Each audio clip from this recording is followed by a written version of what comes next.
What's up, bitty man? It's the Bronco at the Frog coming at you with another reaction video. That boy Raymar Football. You already know he dropped the best documentary style football videos on YouTube. Go subscribe to that boy. The embarrassing, oh man, decline of Brazilian football, bro. You think football? You think Brazil? You think Pele? You think Nardinho? You think of all the Inos? You think of Romario? You think of Ronaldo? You think of Kaká? All of the damn icons and legends that Brazil used to have. You thinking Neymar? They got the most World Cup victories as a country, bro. All the swag, all the icons. It's just so legendary. Now you stuck with characters like Vinicius Jr. Shout out Vinny, but you know he don't got a good rep. You stuck with boys like Endrick. You stuck with boys like goddamn Rodrigo. Bro, imagine going from the legends back in the day. Now you got goddamn Rodrigo leading the team. In the 2022 World Cup, I ain't gonna lie. When the United States of America got eliminated, I was rooting for Brazil. You know, for the hood, for the culture. But the boys out here losing a penalty shootout to Hrvatska, to Croatia, Luka Magic and company. Let's see what happened with the embarrassing decline. It definitely has been embarrassing of Brazilian football. Let's see what go down. For much of the 20th century, Brazil wasn't just a footballing nation. It was the heartbeat of the sport. Heartbeat, I like football that. Transcended a mere competition and became art. The beautiful game is so intertwined with the country's identity that for many of us fans, and heck, even those who are the most casual viewers, will think of no other country more synonymously with football than Brazil. 5 World Cups, the most of any nation, proudly displaying on their trophy case as a testament to a dynasty that for many generations seemed untouchable, and an entire culture that crafted and inspired just about every generation with their iconic, unforgettable, and irreplaceable flair and approach. Even these simple old commercials you're watching right now are a testament to the undeniably global dominance, influence, and admiration of a once mighty and feared footballing nation. Yes, the Sambo football, the last Brazilian icon that's look like that's gonna happen is that man Neymar. Even if Vinicius Jr.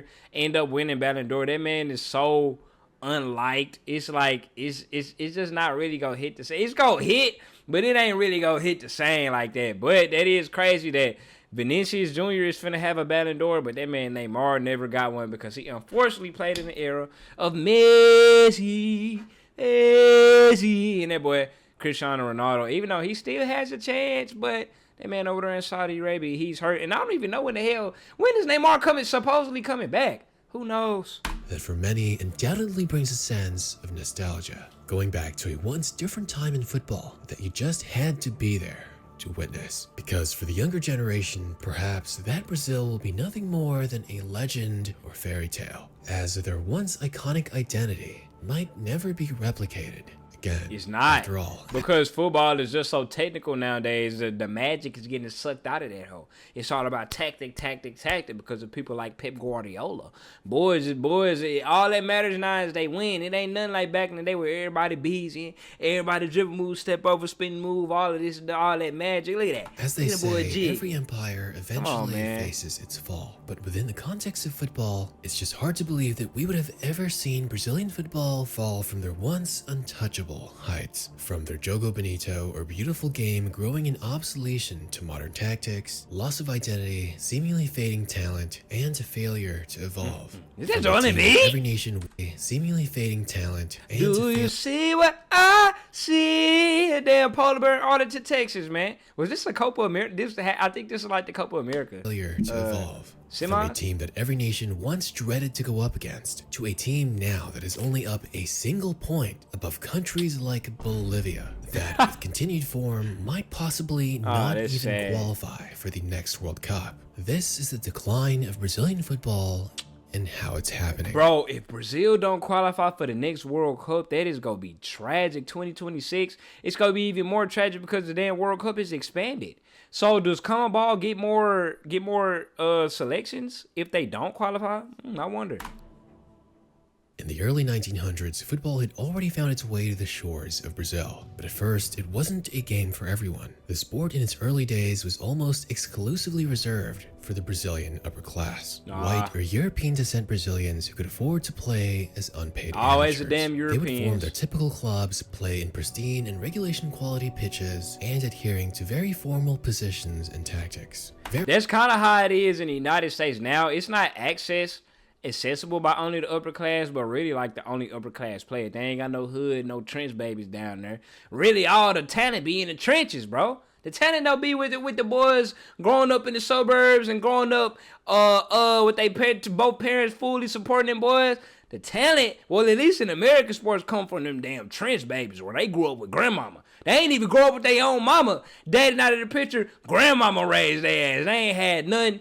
And the sport was the only thing they could use to make it out. Now it says, remember, this team, we just got a team full of spoon-fed kids, bro. And it ain't nothing wrong with that, but that's where the lack of grit comes from. That lack of just that oomph, you know, that heart, that fire. We ain't got no heart on our team, man. Very proper or even bourgeois, you could say. Bourgeois. As after all, it was a game for the privileged. A very different image from football today. But outside those exclusive fields, there was another version of the game that was brewing. A more raw and untamed version that would soon defy the norms and standards. Yeah. The alleys, streets, and empty lots where space was limited, often dirty, tight, or far from favorable. The poorer, working-class Brazilians who were more often than not of African or indigenous descent began to play their own game. One with makeshift goals and improvised balls that was finding its roots with flair, control, and creativity. And it was there in the hearts of those street pickup games that the essence of Joga Bonito would slowly start to take. Damn, is that real? That the essence Hell of Joga nah, this is a Bonito commercial, would bro. slowly start Hell nah, that ain't. Boy, that is not real. Y'all get the hell out of here with this nonsense, bro. Somebody fact check this for me in the damn comment. or far This some from damn favorable, kung fu the soccer shit poorer right here, goal bro. And creativity. This is And not it was there real, in the bro. hearts of those street That kick, pickup I barely games even that the believe that essence of kick Joga real. Bonito would slowly Them boys start doing to backflip. take Nah, form, they quietly, ain't but real. unmistakably setting the stage for a footballing revolution that would soon take the world by storm. And the evidence of that unique Brazilian style is all there in its history. That flashy, rhythmic dribbling of players mirrored the fluid steps of samba, a dance that holds its mark all throughout Brazilian culture. Juggling, bicycle kicks, and using your head, shoulders, and back to control the ball is all echoed in the movements of capoeira, Brazil's dancing martial arts. When I think of capoeira, I think of Eddie off a ticket. You feel me? That little move. We used to always act like Eddie off a ticket. Then in 1958, a player who was born from that slowly evolving football culture that was different from any other nation would slowly make his way from a poor neighborhood in Sao Paulo all the way to the global stage. And his name was Pelé. Yes, sir. Almost as if he was the embodiment of the Brazilian football spirit. At just 17 years old, he was the embodiment of the... That boy look like Bello Gunn a little bit right there, don't he? Y'all let me know, y'all know Florian Bello Gunn, boy. Y'all can't tell me. I said, bro, the way he looked up, he low-key looked like somebody right here. I feel like he looked like Bello Gunn. Spirit. At just 17 years old, he, along with other Brazilian legends like Garrincha and Vava, would completely overwhelm their opponents, shocking the world with creativity and style that many were only witnessing for the very first time. While other teams were, as you could describe, as more organized, playing in fixed positions with rigid and stagnant formations, Brazil would completely overwhelm them with flair and creativity. They were just so ahead of their time that they almost seemed invincible. Their golden era of over a decade in the national team led by Pelé was... Buddy right here ought to be ashamed of himself the way he gave up that ball. Team led by Pelé was truly mighty, winning 3 out of 4 World Cups, made up of homegrown players that played for their local clubs and all represented the Brazilian league. Sure, many might look back at the time and think that it wasn't as impressive because they played against poor competition or quote-unquote farmers. Bro, it don't matter. I hate that farmers phrase to say they played against competition. Bro, they were born in the same era, dude. That was that much better than that competition. Bro, they played against farmers. Bro, they played bad. So why weren't they farmers themselves? Because they were special. Don't take that away from them. Some might even call it. And I gotta admit, I once had that opinion as well. But the fact of the matter is that for their time, they were just so much better Yes. than everyone else. And their dominance of that era solidified Brazil to many as the footballing nation. They would inspire generations of other players worldwide to change their game, improve their dribbling, and to even slowly start trying new skills. And naturally, in Brazil, football would become their pride. Every child wanted to one day represent Brazil and continue that legendary identity that Pele's generation had established. By the 1980s, Brazil's footballing legacy was already carved in stone. The era of Zico, better known as the White Pele, captured yet another chapter of brilliance, led by... They call that boy Zico the White Pele. For real, I never heard of the Zico character. It's my first time naming it. Okay, White Pele. Socrates, Maestro Jr., Eder, and of course, Zico himself. Though they might not have claimed as many titles as their predecessors, this generation pushed Brazil's football identity further, playing what was seen as then the most beautiful football in the world. They played with that same unmistakable flair, but introduced a more refined playmaking genius and tactical structure that cemented their status as legends. And even though the trophies did elude them, Brazil remained a force, feared and respected, consistently making deep runs in the World Cup. And in 1989, they even managed to do what Pele's generation never could: finally lift the Copa America, the prize that had slipped through Brazil's... Yeah, so Pele them, who was Pele them losing to? Argentina? Or Uruguay? Colombia? I don't know, but them boys out here winning World Cups, but not winning the Copa America. They say the Copa America was too physical for their ass, huh? grasp for decades. But it wouldn't be long until another generation came and would once more strike absolute terror upon the footballing world. By the 1990s, Brazil found itself on the cusp of a new era that would break their World Cup drought. In 1994, Brazil roared back to the pinnacle of football, led by the electrifying Romario. His goal-scoring dominance and talent reignited the nation's hopes. But although Romario himself believed that that Brazilian side wasn't nearly as stacked as the legendary teams before him, he said what they lacked in overall talent and solid tactics. That's where the FIFA team unity celebration and came from. an unstoppable attack. Together with Bebeto, Romario would form a partnership that overwhelmed opponent defenses, leading Brazil to the final where they would triumph over a Roberto Baggio-led Italy, going on to lift their nation's fourth World Cup. But that victory signaled not just a return to dominance, but the arrival of yet another generational talent that only made them even better. Ronaldo. Look at young Soon, Ronaldo. he became known as the Phenomenon,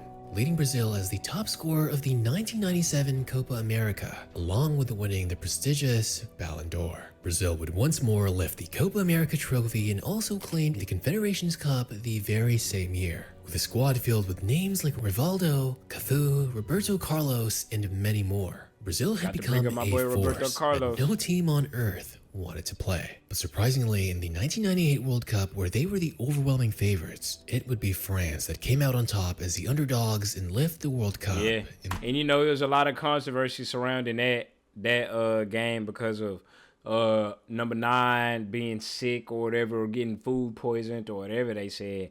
And a lot of people think that they sat him out on purpose because of Nike and contractual deals, or not sat him out on purpose, or Nike forced him to play even though he wasn't well because of he just signed a contract with them and they wanted to have a superstar on the World Cup final stage. Their own soil. But not for a single moment did anyone think that Brazil were going away. Because despite the World Cup final loss, they would quickly recover and continue their dominance. Just ask Argentina, as they witnessed an absolute show of Jogo Bonito, with the brilliance of Ronaldinho, Rivaldo, and of course Ronaldo, absolutely toying with their bitter neighborly rivals while handing out the most casual 4-1 defeat you could ever see. Brazil's famous 3 Rs would help them bounce back from that 1998 World Cup defeat, as they would demolish the entire South American continent and win the 1999 Copa America. Look at young Naldo right there. He look completely different, boy. That's why he look the same with a fade without the long hair.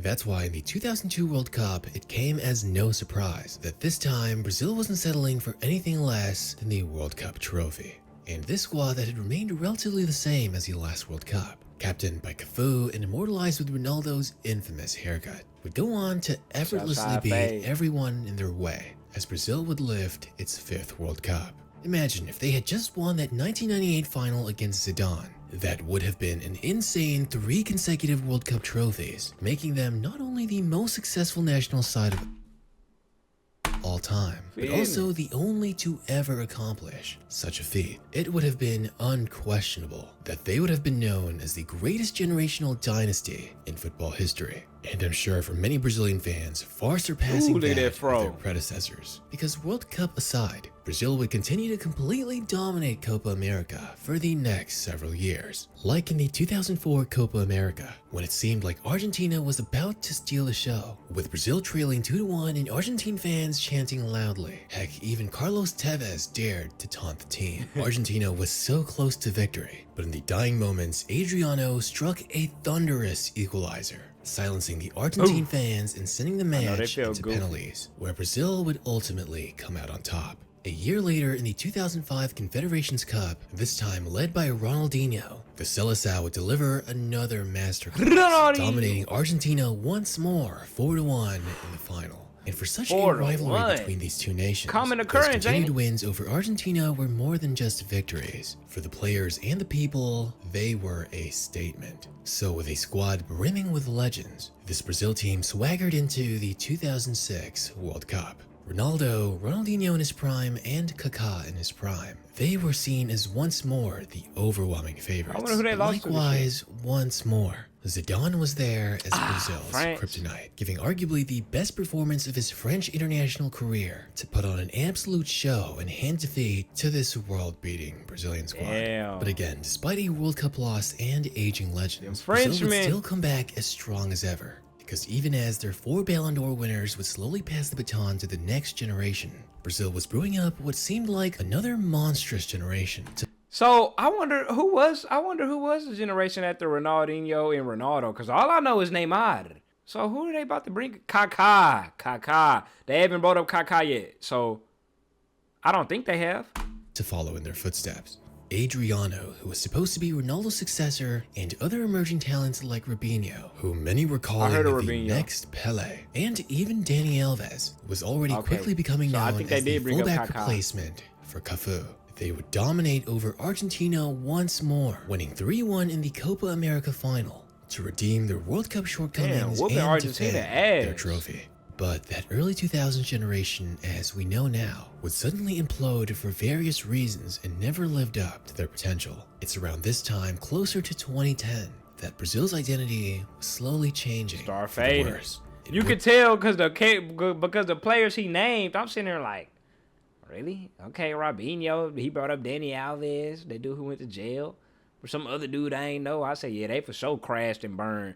This is the era where they ain't had no more characters. They ain't had no more main characters until Neymar to step into the picture. Wouldn't be until a few years later that Brazil could once more proudly claim another generational talent of whom to put their hopes and dreams of reviving the country's prestigious identity. And as we all know, his name was Neymar.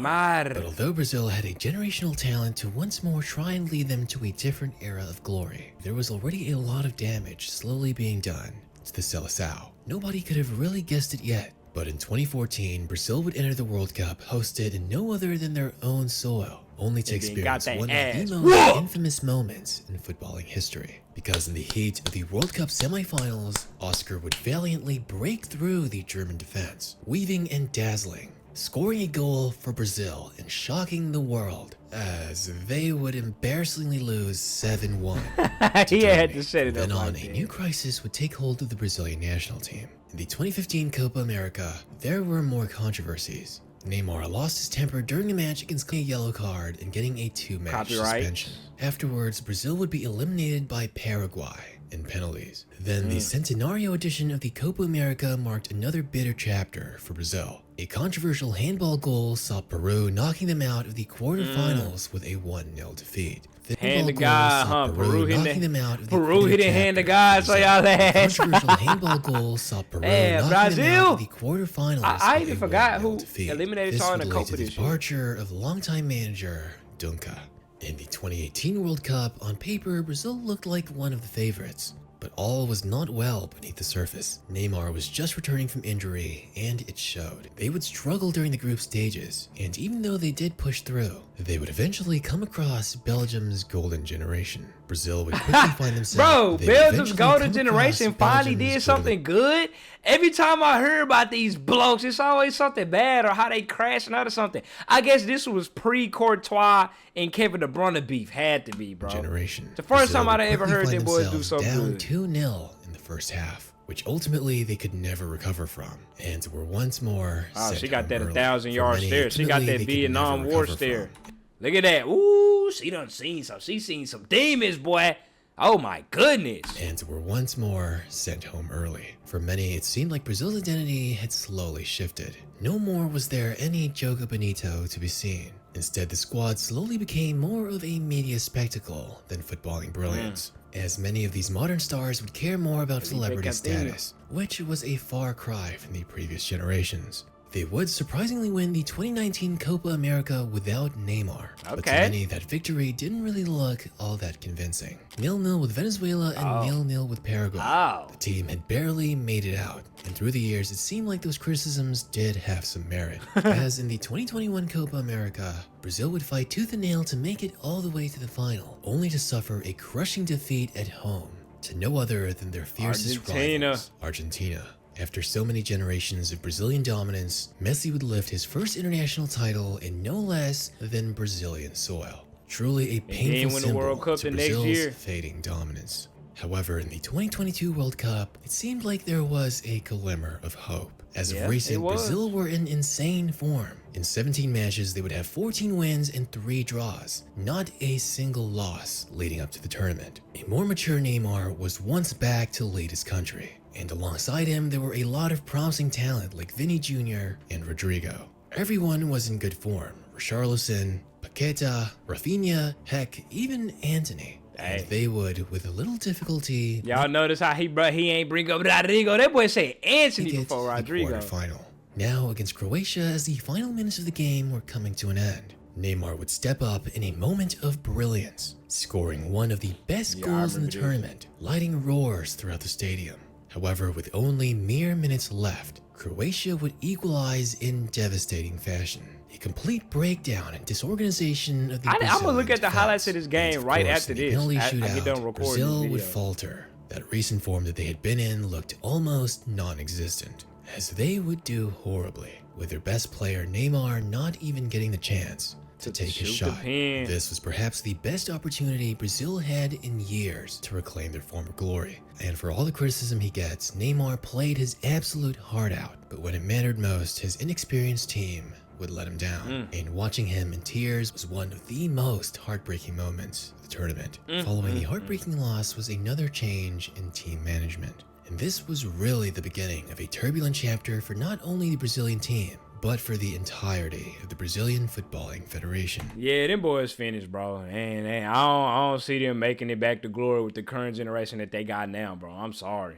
Corruption scandals, accusations of harassments, and waves of internal chaos began to tarnish the image of the once proud federation. Now we would see Brazil match fixing to Cyprus. The image. They had the match fix a game against Cyprus. The hell? Once proud federation. Now we would see Brazil faltering even in friendlies, suffering unexpected losses to countries like Morocco and Senegal. And things would go bad to worse, as 3 consecutive defeats in World Cup qualifying only further deepened the crisis. Dorival Jr.'s appointment brought a brief flicker of hope, but even that would quickly fade away. As Copa America came around, the issues would only further appear. In 4 matches, they would have 1 win and 2 draws, with a crushing quarterfinal defeat to Uruguay. Now sitting precariously in 5th place in the qualifiers, just a single point away from the unthinkable, possibly the biggest World Cup qualifying shock of the 21st century. Brazilian football, once defined by its fluid, attacking style, has now become more rigid in recent years. In my opinion, the current generation really had an over-reliance on Neymar, as almost always, whenever he's absent, the squad just seems to lack that dynamic spark of past generations. Versus them past generations, they had a whole bunch of players meshing together instead of just relying on one person to save everybody. Vini Jr. and Rodrigo are easily their best talents, but even then, Brazil lacks the midfield quality that they're used to at Madrid. For sure. And as we've seen, it's really hard for them to operate without having an ideal piece in the middle to help them flourish. the Samba playstyle has really been diluted, as Neymar is really the last player to show this trait. Brazil right now lacks anyone who can really operate by themselves, no matter the quality of players that surround him. And with more Brazilian players leaving Brazil and heading to European academies and European clubs at an earlier age, it seems like the Brazilian flair is slowly dying. Leaving. Heck, it's hard to They find teach you how to someone be in the robots Brazilian over there in national team Europe. that even plays for a club in Brazil.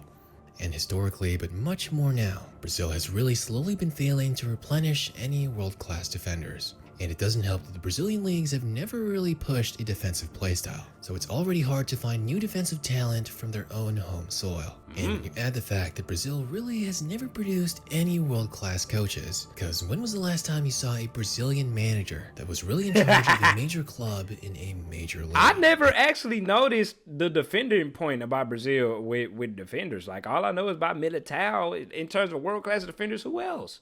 Brazilian-wise.